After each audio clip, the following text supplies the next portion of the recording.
गरम तव्यावर कधी तुम्ही बेसन पीठ घातलं का? तर आज घाला. नमस्कार, मी प्रीती खंडार रेसिपीजमध्ये तुमचं अगदी मनापासून स्वागत करत आहे.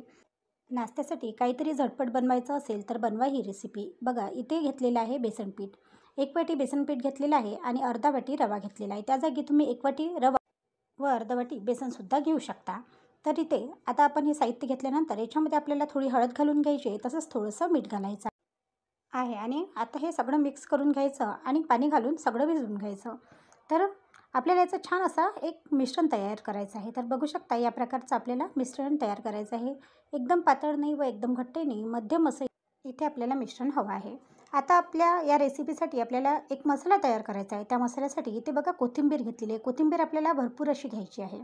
त्याच्यानंतर इथे मी जिरं, सोप, ओवा तसंच तीळ घालून एक मिश्रण तयार केलेलं आहे आणि शेंगदाण्याचा असा बारीक कूट करून घेतलेला आहे. तसंच हळद, तिखट, मीठ घेतलेलं आहे आणि मसाला घेतलेला आहे. तसंच अर्ध लिंबू आपल्याला इथे लागणार आहे. हे सगळं साहित्य आपल्याला घेऊन घ्यायचं आहे. आता आपल्याला गॅसवर ठेवायची आहे कढई. कढई गॅसवर ठेवल्यानंतर गरम होऊ द्यायची आणि त्याच्यामध्ये आपल्याला तेल घालायचं आहे.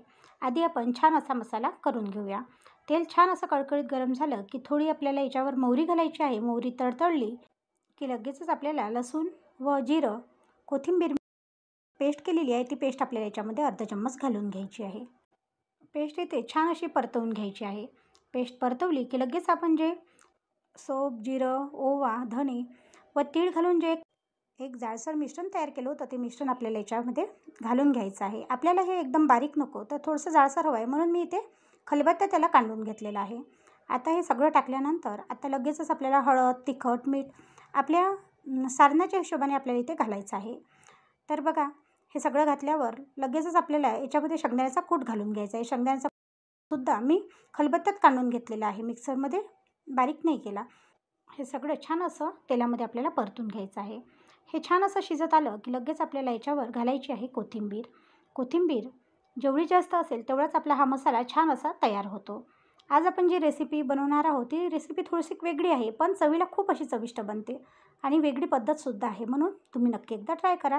मी या चॅनलवरती नवनवीन असे व्हिडिओ घेऊन येत असते. जर तुम्ही माझे व्हिडिओ पाहत असाल, तुम्हाला माझे व्हिडिओ पाहायला आवडत असेल तरी देखील जर तुम्ही माझ्या चॅनलला सबस्क्राईब केलं नसेल तर प्लीज सबस्क्राईब करायला विसरू नका.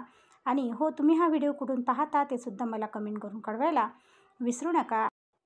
आपण जो हा मसाला तयार करत आहोत तो मसाला आपल्याला छान असा खमंग भाजून घ्यायचा आहे किंवा शिजून घ्यायचा आहे.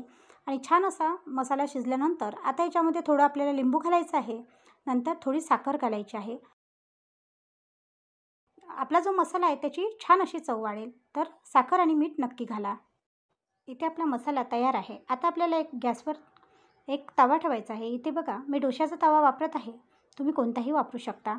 तर आपल्याला इथे डोश्याचा तवा छान असा गरम करून घ्यायचा आहे. तवा छान असा गरम झाला की या तव्यावर घालायचं आहे आपल्याला असं बेसन पीठ. बेसन पीठ ज्याप्रमाणे मी व्हिडिओमध्ये दाखवत आहे त्याप्रमाणे आपल्याला घालून घ्यायचं आहे आणि नंतर एका चमच्याने आपल्याला याला पसरून घ्यायचं आहे. बेसन पीठ छान असं पसरवून झालं की आपण जो मसाला तयार केलेला आहे तो मसाला याच्यावर आपल्याला घालून घ्यायचा आहे. अशा प्रकारे आपल्याला हा मसाला पसरवत आपण जो एक प्रकारचा बेसनाचा डोसा केलेला आहे त्याच्यावर अशा प्रकारे आपल्याला टाकायचा आहे.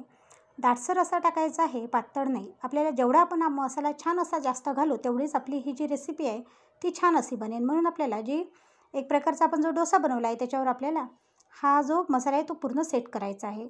ज्याप्रमाणे व्हिडिओत मी दाखवत आहे त्याप्रमाणे आपल्याला हे करून घ्यायचं आहे. आणि तुम्ही बघू शकता इथे छान असा आपला मसाला टाकून झालेला आहे. जिथे कमी वाटत असेल तिथे आणखी आपण हा मसाला थोडाफार घालून घेऊ शकतो. तर बघा, छान असा आपला मसाला टाकून झालेला आहे. आता आपल्याला उरलेलं जे बेसन पीठ आहे ते बेसन पीठ अशा प्रकारे घ्यायचं आहे आणि याच्यावर असं वरून असं घालायचं आहे. वरून पूर्ण घालून झाल्यानंतर आता आपल्याला घ्यायचा आहे चम्मच आणि चमच्याने जो मसाला आहे त्या मसाल्यावर हे जे बेसन पीठ आहे ते अशा प्रकारे फैलवत घालायचं आहे. म्हणजे पसरून घ्यायचं आहे, जेणेकरून हा जो मसाला आहे तो पूर्णतः या बेसन पिठाने झाकला जाईल. तर ज्याप्रमाणे मी व्हिडिओमध्ये दाखवत आहे त्याप्रमाणेच आपल्याला हे सगळं करायचं आहे. अशा प्रकारे चमच्याने आपल्याला हे बेसन पीठ टाकत हा जो मसाला आहे तो पूर्ण झाकून घ्यायचा आहे.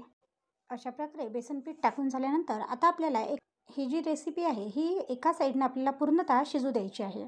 तर बघू शकता अगदी 5 मिनिटात ही जी रेसिपी आहे ती छान एका साईडनं शिजली जाते. तर बघू शकता अगदी सहज डोश्याचा तवा वापरल्या कारणाने ही जी रेसिपी आहे ती सहज निघत आहे. आता आपण याला एक प्लेट घेऊया व या प्लेटच्या आधारे याला पलटवून घेऊया. कारण की अशा प्रकारे सुद्धा आपण पलटवू शकतो, पण मधातून तुटण्याची शक्यता असते, म्हणून प्लेटचा आधार घ्यायचा आणि प्लेटने हे असं परतवून घ्यायचं.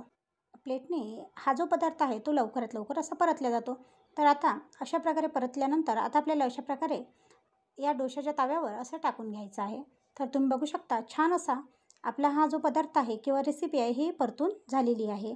आता एका साईडने सुद्धा आपल्याला छान असं याला शिजवून घ्यायचं आहे. एका बाजूने शिजलेलं आहे, दुसऱ्या बाजूने आणखी आपल्याला याला शिजवून घ्यायचं आहे. आणखी एक वेळा दुसऱ्या बाजूने परतून घेऊन आपल्याला दुसऱ्या बाजूने सुद्धा थोडंसं शिजवून घ्यायचं आहे. कारण की आपण जे थोडंसं मसाला वर आला होता तर आपण थोडं बेसन पीठ लावून घेतलेलं आहे, म्हणून आणखी एक वेळा आपल्याला याला शिजवून घ्यायचं आहे. आता छान असं शिजलेलं आहे आणि शिजल्यानंतर आपल्याला एका प्लेटमध्ये याला काढून घ्यायचं आहे. आता आपल्याला याला थोडं थंड होऊ द्यायचं आणि नंतर एक चाकू घ्यायचा आणि चाकूने याला एकसारख्या भागामध्ये याला असं कट करायचं आहे. तुम्ही बघू शकता या प्रकारचं आपल्याला करायचं आहे. हा पदार्थ खाण्यासाठी खूप असा चवीला चविष्ट बनतो आणि खूप अशी नवीन रेसिपी आहे, तुम्ही नक्की एकदा ट्राय करा. तर इथे बघू शकता या प्रकारे आपण सगळे जे भाग होते ते एकसारखे कापून घेतलेले आहे व याचे छान असे पीस आपण करून घेतलेले आहे.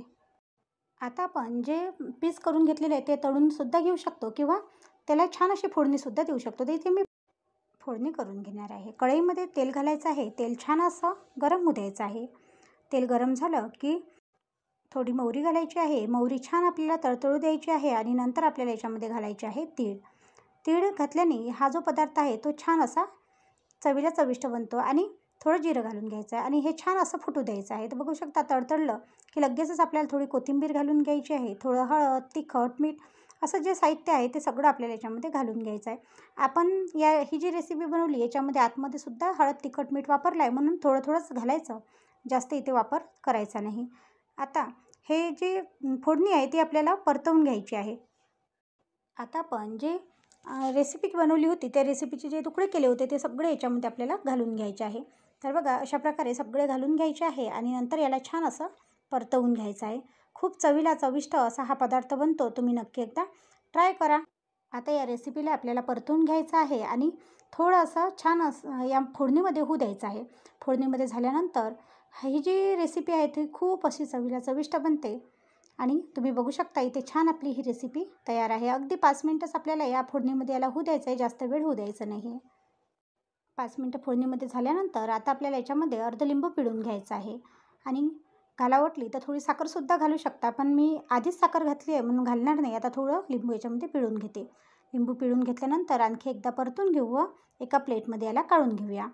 इथे आपण हे सगळं काढून घेतलेलं आहे. आजची ही रेसिपी तुम्हाला कशी वाटली कमेंट करून कळवायला विसरू नका. व्हिडिओ आवडल्यास चॅनलला लाईक, शेअर व सबस्क्राईब करायला सुद्धा विसरू नका, कारण असेच नवनवीन व्हिडिओ मी तुमच्यासाठी घेऊन येणार. धन्यवाद.